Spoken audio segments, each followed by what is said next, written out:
அது ஒரு உன்னத ராகம்.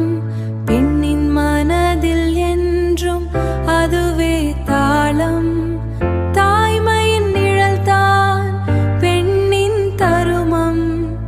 அன்பின் மொழியே அவள் பேசும் வடிவம். அன்பின் மொழியே அவள் பேசும் வடிவம்.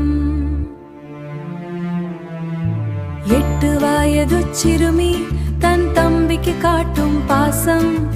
8 வயது சிறுமி தன் தம்பிக்கு காட்டும் பாசம். அதுவே பெண்மையின் நேசம். அது மண்ணின் முதல்வா